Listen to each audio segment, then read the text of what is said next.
الحمد للہ وکفی وسلام علی عباده الذین اصطفی اما بعد۔ جس قلب کی آہوں نے دل پھونک دیے لاکھوں، جس قلب کی آہوں نے دل پھونک دیے لاکھوں، اس قلب میں یا اللہ کیا آگ بھری ہوگی۔ عشق پر بات چل رہی ہے۔ دیکھو فرماتے ہیں کہ ایک دل سے دوسرے دل تک خفیہ راستے ہوتے ہیں۔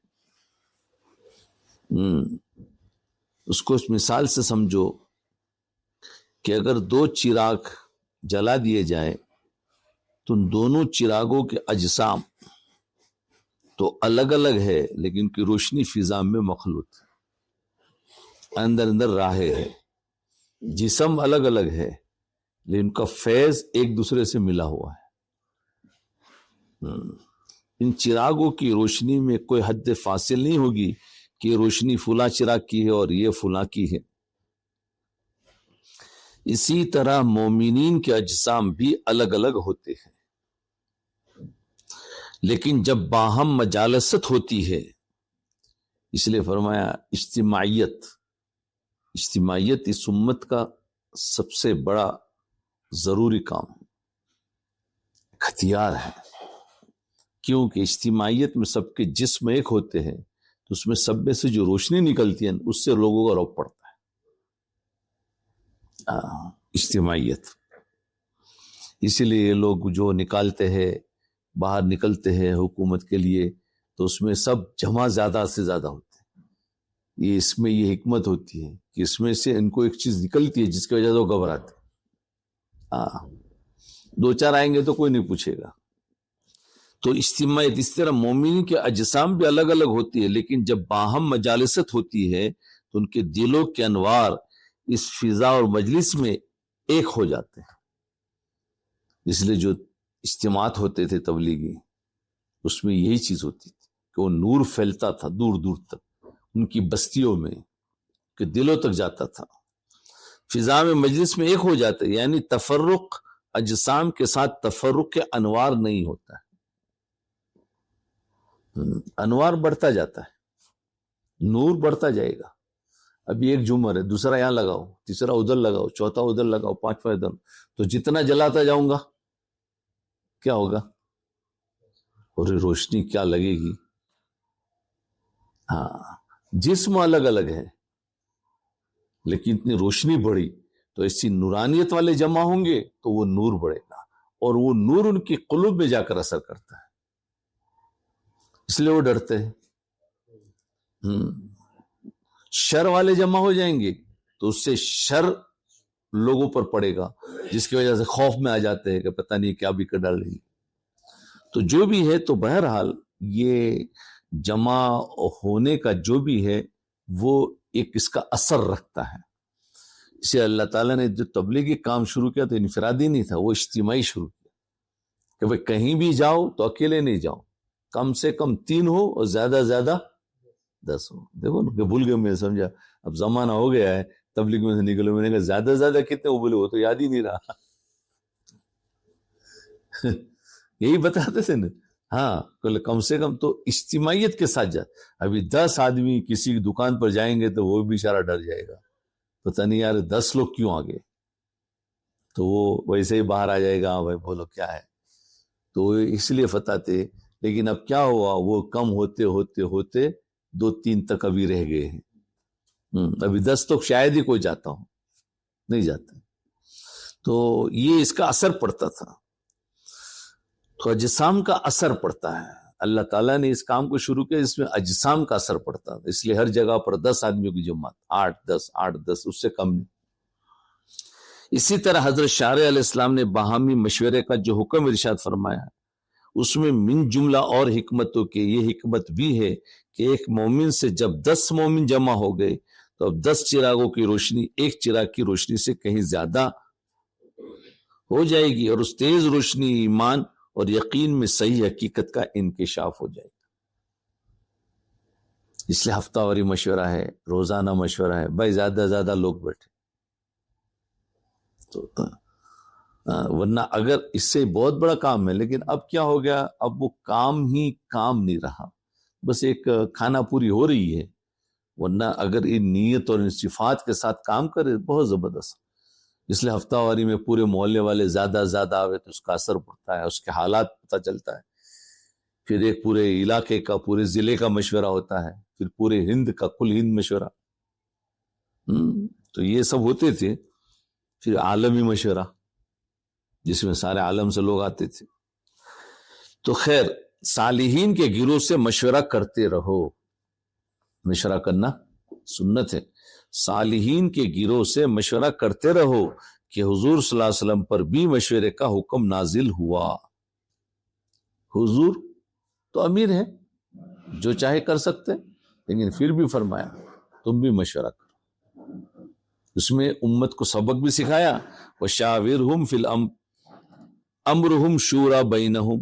میں اصحاب رسول صلی اللہ علیہ وسلم کی تعریف مذکور ہے کہ یہ لوگ اپنے ہر اہم امر میں باہمی مشورہ کر لیا کرتے ہیں. باہمی مشورہ کرتے ہیں اہم امر میں. عقول انسانی مثل روشن چراغ کے، عقل جو ہے روشن چراغ کے ہے. 20 چراغوں کی روشنی یقیناً ایک سے روشن تر ہوگی. مولانا رومی رحمۃ اللہ علیہ ارشاد فرماتے ہیں کہ حضور صلی اللہ علیہ وسلم نے اسی سبب سے رہبانیت سے منع فرما دی. رہبانیت، اکیلے مت رہو، کیونکہ اس میں اکیلا چراغ ہے، بلکہ لوگوں کے ساتھ رہو. رہبانیت سے منع فرما دیا کیونکہ دنیا کو بالکلیہ ترک کر کے پہاڑ کی گھاٹی میں بیٹھے رہنے سے باہمی صلاح مشورے کی صورت مفقود ہو جاتی ہے. مشورہ کیسے لیں گے؟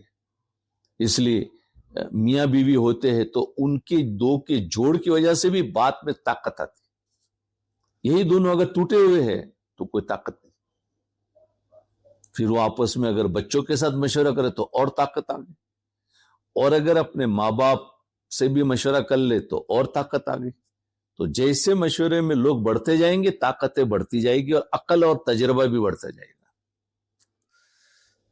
بہر ای کردست منع آباشکو از ترہب و زشدن خلوت بکو. اسی واسطے صاحب شکوہ یعنی حضور صلی اللہ علیہ وسلم نے رہبانیت اور دامن کوہ میں خلوت اختیار کرنے کو منع فرما دیا. پہاڑ کے دامن میں اکیلے مت رہو، کہ اس نوع کی ملاقات کے منافع اور فیوز و برکات سے جو صالحین کی صحبت سے نصیب ہوتے ہیں محرومی نہ ہو جائے. محرومی نہ ہو جائے. اللہ والوں سے مشورہ کرو تو اور اچھا، اللہ والے نہ ملے تو ویسے بھی عام دوست احباب جو ہوتے ہیں ان سے بھی مشورہ کر لو، اس سے بھی فائدہ ہی ہوتا ہے. مشورے کے نام سے باقاعدہ نیت کر کے کرو تو اللہ تعالیٰ اپنے دوست کے اوپر بھی وہ چیز ڈالے گا کہ ایسا مت کرو، ایسا کرو. محرومی نہ ہو جائے. بعضوں کی نظر میں حق تعالیٰ نے کیمیا کی خاصیت رکھی ہے نظر میں، یعنی بڑی تیز ہوتی ہے ان کی عقل، ان کا سوچ فوراً سمجھ جاتے ہیں کہ اس نظر کی برکت سے فاسق اور فاجر، صالح اور اشرار ابرار ہو جاتے ہیں. جج اکبر الہ آبادی نے اس مضمون کو خوب کہا ہے. نہ کتابوں سے نہ وعظوں سے نظر سے پیدا، نہ کتابوں سے نہ وعظوں سے نظر سے پیدا، دین ہوتا ہے بزرگوں کی نظر سے پیدا. کتابیں پڑھنے سے کچھ نہیں، نہ کتابوں سے نہ وعظوں سے نظر سے، زر یعنی پیسہ. دین ہوتا ہے بزرگوں کی نظر سے پیدا. اللہ والوں کی نظر میں آ جاؤ، اس میں نظر لگ جاتی ہے. تو بزرگوں کی دین ہوتا ہے بزرگوں کی نظر سے پیدا. یہاں پر اشکال ہو سکتا ہے کہ جن بزرگ کا قصہ یہاں بیان ہو رہا ہے انہوں نے بھی تو دنیا ترک کر دی تھی. جواب یہ کہ یعنی وہ جو بادشاہ دنیا چھوڑ دی تھی نا، اور چھوڑ کر وہ فقیری اختیار کر لی تھی، تو فرمایا سوال ہوتا ہے کہ انہوں نے تو دنیا چھوڑ دی تھی. جواب ہے کہ کسی بادشاہ کا ترک سلطنت کر کے فخر اختیار کر لینا اور اگر وہ فقراء میں رہنا یہ رہبانیت نہیں ہے. اس نے سلطنت چھوڑی ہے لیکن فقیروں کے ساتھ تو رہا, لوگوں کو نہیں چھوڑا. ہاں, بڑے امیروں سے نکل کر غریبوں کے ساتھ آ کر بیٹھا. ہاں, وہ چودھریوں کے ساتھ سے نکل کر مسکینوں کے ساتھ آ کر بیٹھ گیا. تو رہبانیت کدھر ہے؟ رہبانیت تو وہ ہے کہ نہ مسکین ہو, کہ نہ چودھری ہو, نہ کوئی ہو, اور میں ہی اکیلا اور کوئی انسان ہی نہیں. اس کو رہبانیت تو وہ انہوں نے نہیں کیا, بلکہ وہ مسکینوں کے ساتھ آ کر بیٹھ گئے. پردہ ڈال کر مسکینوں کے ساتھ نہیں رہتے تھے, کام تو کرتے تھے, انہی کے ساتھ تو رہتے تھے. ترک سلطنت کر کے فقر اختیار کر لینا, اگر وہ فقراء میں رہنا یہ نیت, یہ رہبانیت نہیں ہے. رہبانیت نام ہے مخلوق سے بالکلیہ الگ ہو جانے کا, مخلوق سے بالکلیہ الگ ہو جانے کا نام رہبانیت ہے. ہاں, اس لیے یہ رہبانیت نہیں ہے. مولانا رومی رحمۃ اللہ علیہ فرماتے کہ اس نقاب پوش بادشاہ نے شاہ تبوک کے کان میں نہ جانے عشق اور درد کی کیا بات کہہ دی. پتہ ہے شاہ تبوک آیا تھا ادھر, اور کیا بات کہہ دی کہ شاہ تبوک نے اسی وقت اپنے سینے میں تعلق مع اللہ کی دولت محسوس کی اور بزبان حال شعر پڑا, جزاک اللہ کے چشمم باز کر دی, مرابا جانے جان ہم راز کر دی. خدا آپ کو جزائے خیر عطا فرمائے کہ آپ نے ہماری آنکھیں کھول دی. شاہ تبوک آیا تھا, کان میں بات کر دی, کیا کہ آپ نے ہمارے آنکھیں کھول دی اور محبوبی حقیقی سے ہمراز کر دیا. مرابا جانے جان ہمراز کر دی, ہمراز کر دیا. اس نقاب پوش صاحب نسبت بادشاہ اس غرض سے عرض کیا کہ ہمیں بھی اپنے ہمراہ لے چلے. اب بادشاہ نے کیا کہا کہ مجھے بھی لے چلو, تم اکیلے تھے تو میں بھی ساتھ میں چلتا ہوں. تبوک کا بادشاہ ہے, چل پڑا. آپ کا قلب سر چشمہ آتش عشق ہے, عشق کی آگ آگے آپ سے درخواست ہے, عشق حق کی آگ سے سینہ میرا بھر دیجیے. کیا کہنے لگا؟ اس عشق حق کی آگ سے میرا سینہ بھر دیجیے. سلطنت ترک کر کے آپ کا مزدوروں کے ساتھ اینٹیں بنانا اور لباس فقر میں خستہ حال رہنا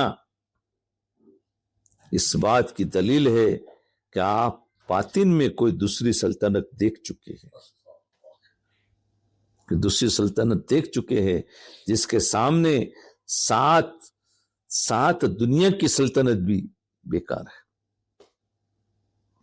کسی کی یاد میں ہے مسترب جانے جزی تیری, جانے ہزی تیری, یعنی غم گریبا چاک ہے اشکوں سے تر ہے آستین تیری. تیرے دل کو میسر ہے مقام قرب کی لذت, تیرے دل کو میسر ہے مقام قرب کی لذت, تجھے پھر من و سلوا کیوں نہ ہو نانے جوی تیری. نانے جو یعنی ایک خشک روٹی ہو جاتی ہے, وہ من و سلوے میں مزہ جو نہیں آتا جو اس کو خشک روٹی میں آتا ہے. جو آج لوگ ڈھونڈ رہے ہوتے ہیں بولے یہاں کی ٹکا چاہیے, وہاں کا ٹکا چاہیے, نانے من و سلوا چاہیے. جب عشق کی آگ بھڑکے گی تو بولے میرے کو تو 2 دن کی سوکھی روٹی دے دو, اس میں جو مزہ ہے وہ تمہارے ٹکوں میں نہیں, وہ تمہارے ٹکوں میں نہیں. ہے تجھے پھر من و سلوا کیوں نہ ہو نانے جوی تیری. مولانا رومی رحمۃ اللہ علیہ فرماتے کہ صرف ان 2 بادشاہوں کو ہی نہیں اور بھی بے شمار بادشاہوں کو عشق نے ان کے ملک اور خاندان سے جدا کر دیا. جب عشق خونی کمان پر چلا چڑھا لیتا ہے تو لاکھوں سر اس وقت 1 پیسے کو بک جاتے ہیں, سب اس کے ساتھ پھر ہو جاتے ہیں.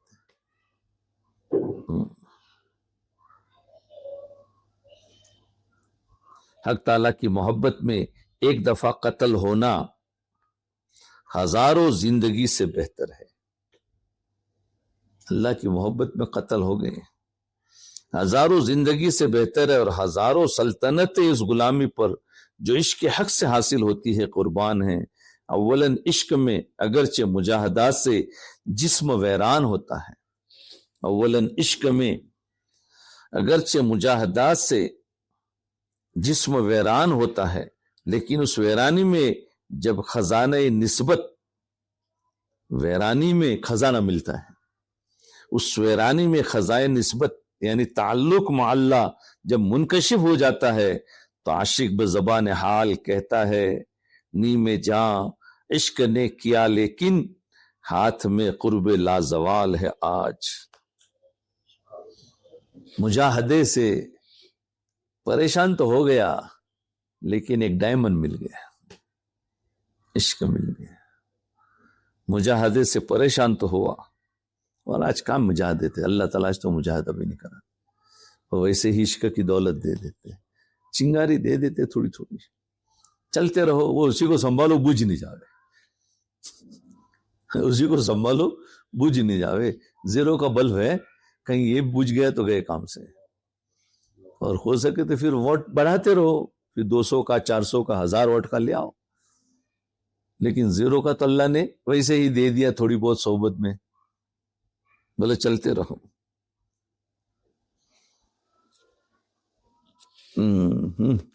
یہ پورا قصہ ہوا، اس میں ہمارے لیے سبق کیا ہے؟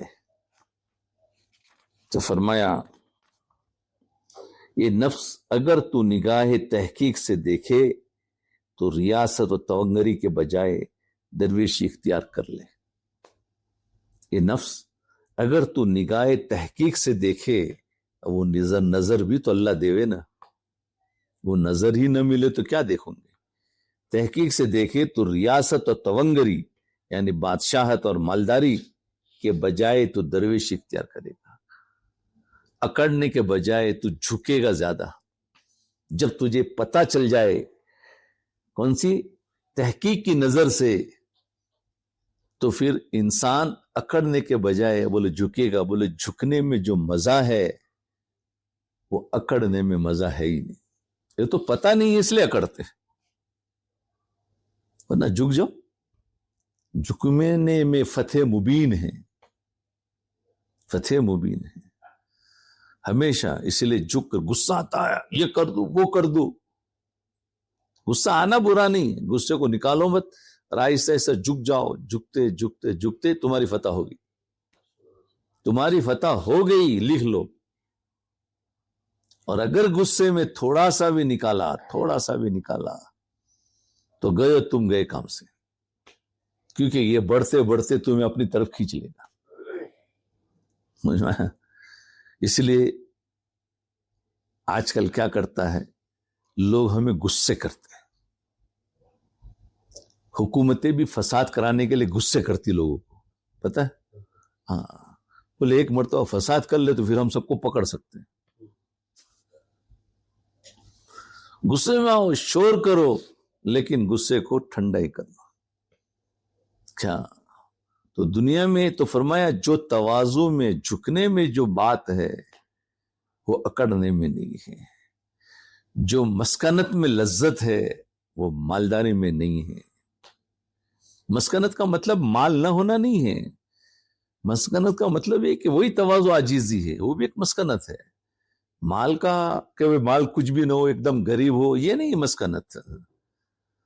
وہ مال کی اکڑ، وہ مال کی محبت، وہ مال کا کبر نہیں ہے تو پھر وہ مال وہ کیا، وہ مسکین ہے، وہ مسکین ہے آخرت کے اعتبار سے. تو یہ ہے کہ اچھے اچھے بادشاہوں نے اپنی سلطنت کو جھونک دیا تو انسان بھی جھونک دے گا.